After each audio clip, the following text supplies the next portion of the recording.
violence, and skimpy women. From the outside looking in, that's what Mortal Kombat seems to be about. But for those of us who have cared to look beyond the superficial, we know that there's a lot more to this series than meets the eye. Not that the eye goes wanting. The apparent over-sexualization in particular has long been criticized by various media outlets to the point where NetherRealm went from reveling in it to being ashamed of it to kinda being okay with it again. Yet I'd argue that the way Mortal Kombat treats its female characters is fairly brilliant.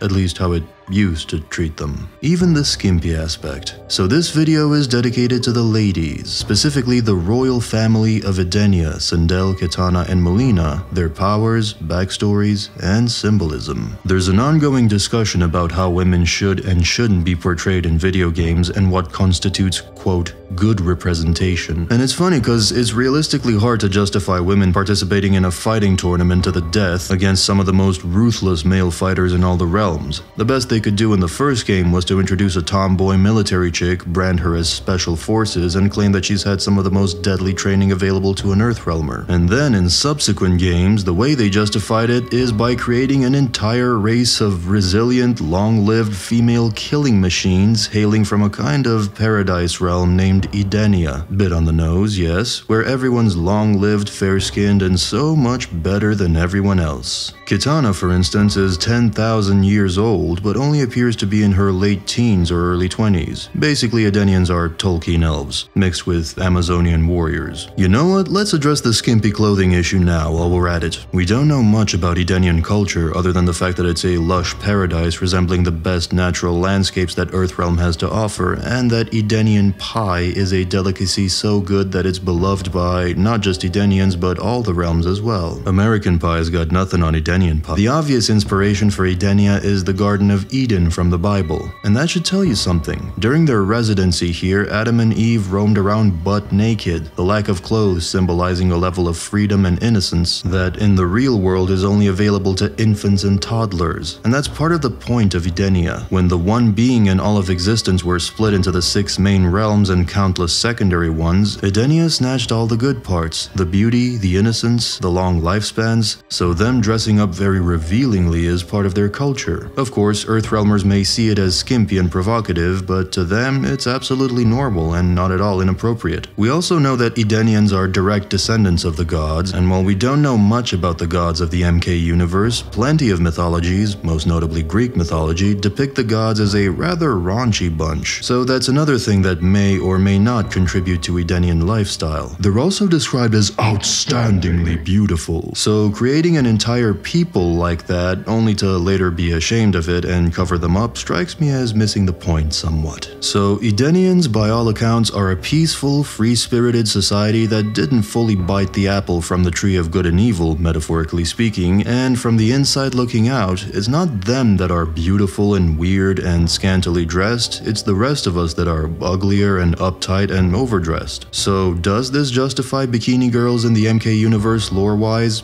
Yes. Is it a license to over-sexualize? Yeah. Now, brief history lesson. Edenia used to be ruled by a certain King Jared until they got invaded by Shao Kahn, who's this kind of Genghis Khan of the Mortal Kombat universe. In fact, Tobias himself stated that he was partly the inspiration for Shao. Anyway, him and his realm conquered Edenia and brutally murdered its king, taking his wife, Queen Sindel, as his own and adopting her daughter, Kitana, in an effort to legitimize his rule. Eventually, Edenia broke off from this oppressive outworld and its ruler, Shao Kahn, and transitioned from a patriarchy to a matriarchy, with the widowed Queen Sindel retaining rule over the kingdom. Basically, Edenia is the UK. As an aside, I love the fact that the wise, strong, long-lived descendants of the gods, who have all the power and magical affinity they could want, and thousands of years to train, hone their skills, and become the greatest fighters in all the realms, they still lost to Shao Kahn in Mortal Kombat 10 tournaments in a row, and then they still lost in an all-out war to his invasionary force. On paper this makes no sense, but practically speaking, it's brilliant, because prosperity lulls resilience. Peace is the death of conflict, and conflict is the source of strength. It's what provokes us to rise up against adversity and become skilled, disciplined, experienced, and desperate enough to achieve victory. Edenia, despite its power, lacked this, while Outworld was full of it. A power-hungry warlord with a frenzied, disciplined, and masochistic army at its heel was Edenia's worst nightmare. Fighters that had seen true horrors, faced plenty of adversity, and were hyper-motivated to win by the pain of torture and death should they fail. That, led by a cunning strategist who was willing to use every dirty trick in the book to defeat his enemies, meant that Edenia stood no chance. Now, during Shao Kahn's reign, the good, altruistic Queen Sindel could not bear the grief of losing her husband and being forced into a marriage with the man responsible for it, so she took her own life. Thousands of years later, Shao Kahn bargained with the fallen elder god Shinnok, whom by that time had also become the ruler of the Netherrealm, the resting place of the dead, and enlisted his aid to resurrect Sindel, not out of love or sympathy for her, but as part of a plot to invade Earthrealm. Sindel was brought back in a very brainwashed state, oblivious to her past, and completely obedient to her beloved husband, Shao Kahn. Sindel aided the Emperor in his invasion attempts, and the two wreaked havoc on Earthrealm until the wicked queen was redeemed by her daughter Kitana, convinced to turn against her power-hungry consort. The cool thing about Sindel is that she represents both the bright and the dark sides of femininity. Her original, benevolent self can be seen as encompassing the good traits of femininity, while her brainwashed state, in the service of Shao Kahn, represents the bad. That's of course if you disregard the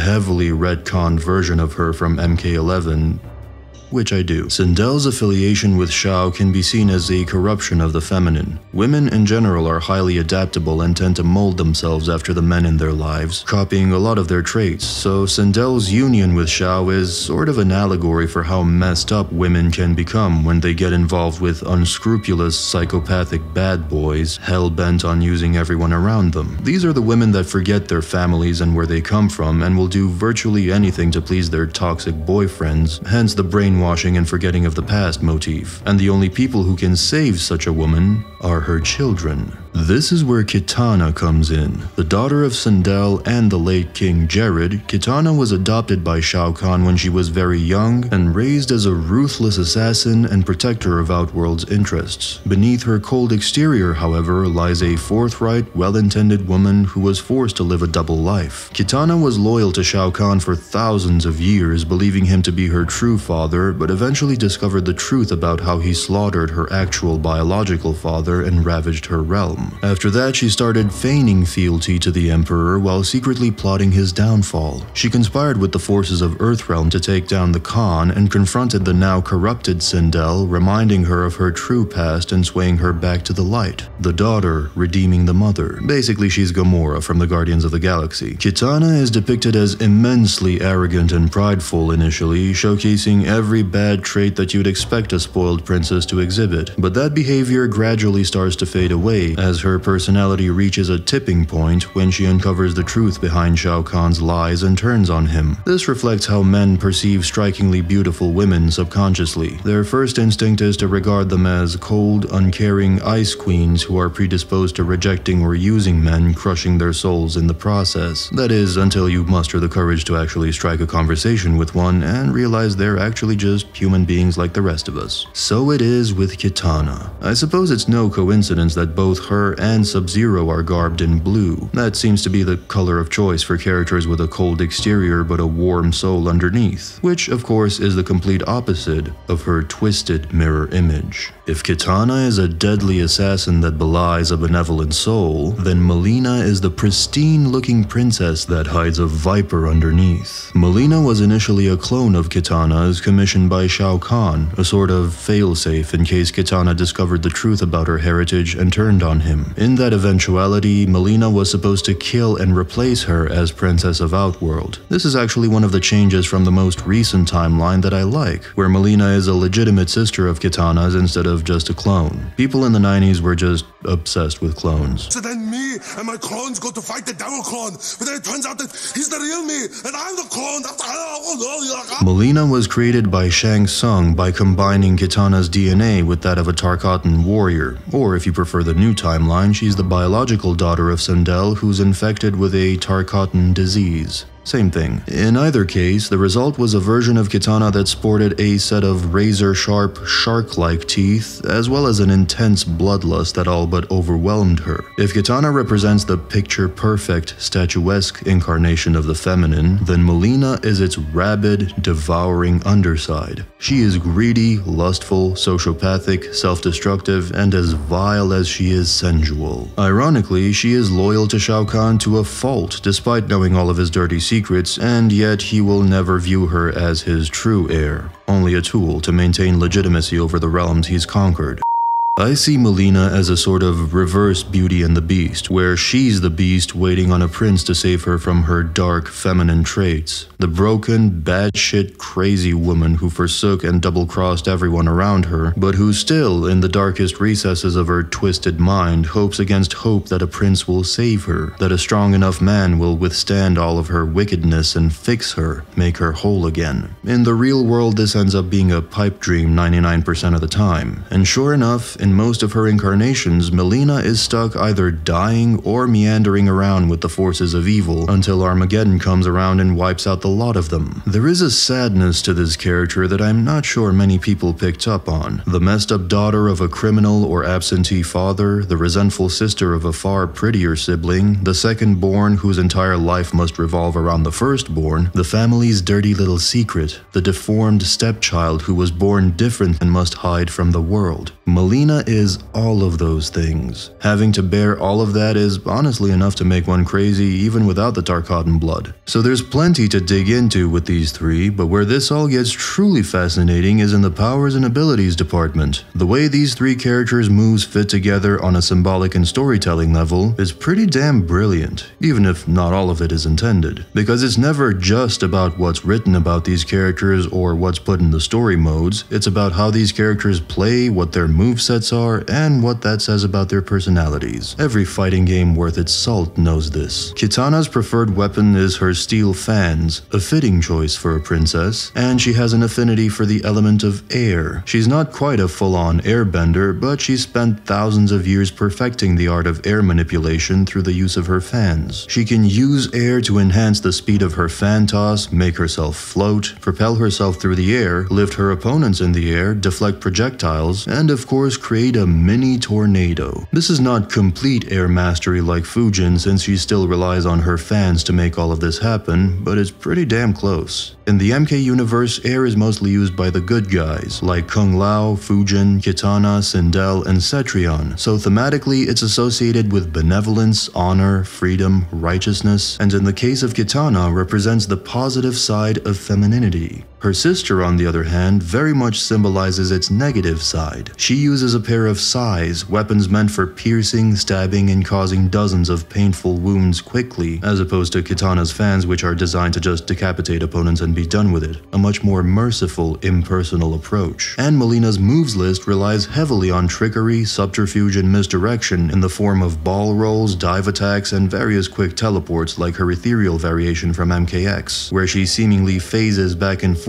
or even through opponents, as well as disappearing for a limited time. Now, it's unlikely that Mileena actually ports through another dimension or rearranges her molecules at the intended destination. What you see is probably not entirely what happens. I refer to these kinds of techniques as illusion, and it's generally the naughty characters like Mileena and Quan Chi that use these kinds of attacks, be it purple or green haze attacks, fast erratic movement, blurring effects, or shapeshifting. And by the way, this kind of thematic fits perfectly with Mileena's appearance, attire, and role in the story, as she's Kitana's deformed doppelganger who has to conceal her true nature behind a mask and either keep her existence a secret or pose as her twin. Everything about her is subterfuge, trickery, and illusion. Many attacks in these games seem like they're composite elements, like you're combining two or more elemental attacks to create something new, kinda like alchemy. Noob's shadow clones, for instance, look like a fairly dense physical construct, but they're also slimy and oily and almost liquid, so you could interpret them as an alchemical combination of water and earth. Or blood, which contains oxygen, aka air, various nutrients and minerals, many of which are found found in the earth, and also contains and is a liquid substance like water. And mind you, this is all in my head. None of this is canon or referenced in the lore. It just happens to fit very well, as you'll see in a minute. If you want a more in-depth explanation, I made a whole video on this concept, link in the cards and description. Since water and air are the most ethereal elements, the former enhancing movement and the latter having light-reflecting properties and able to create blurring effects, they're the best candidates for this compound element focused on quick, surprise attacks, unpredictable movement, and various illusory effects, hence the name illusion. Bear in mind that these aren't full-on holograms. Illusion is the most magical looking of all the elements. That's kind of its point, to confuse and misdirect people. The broad point is that part of what you see is not real. Mileena's actual movement patterns during her teleports are not exactly what is shown on screen. And again, not all of this is illusion. This element still contains water and air in it. Those are very physical things that can enhance attacks and speed of motion and deal very real damage. So Mileena's ethereal fade moves, disappearance, and her teleport dive kick are all illusion skills. Her ball roll looks like it could just be a regular martial skill. Then again, no person can roll that fast and with that much force in real life. Same with Kano's cannonball move, which is clearly an air element technique, so Mileena's ball roll could be air, or it could still be illusion, since she also uses that element to vanish or teleport, so it stands to reason that it can speed you up. It is part air anyway, since illusion is air plus water. Her sighs are probably just regular sighs. Her sigh throws are either enhanced by air or she just, throws them. And they're enchanted like Kung Lao's hat, so they puff back into her hands. It could also just be full-on illusion like Quan Chi's swords. Despite being conjured and disappearing at a moment's notice, they can clearly do damage, and she does leave her signature pink glow behind, and these are all cutting and piercing weapons, which falls in line with what both water and air can do to you. Her only other ability is drooling profusely. So we've established that the three characters collectively cover the whole morality spectrum from good to bad. They also cover the entire yin and yang spectrum, which, although is completely distinct from and has nothing to do with moral notions like good and evil, there is still some crossover, and these characters fit both systems pretty well. What I find interesting about the Edenian royal family is that one daughter is the yin, the other daughter is the yang, and the mother is both yin and yang. Kitana, the sharp, deadly, proud, and honorable noblewoman who has the air, pun intended, of royalty about her is the yang. Mileena, the dark, chaotic, concealed, and consumptive side of femininity is the yin, and Sindel, the queen who's been depicted as both orderly and nurturing, as well as chaotic and destructive throughout the years, is both yin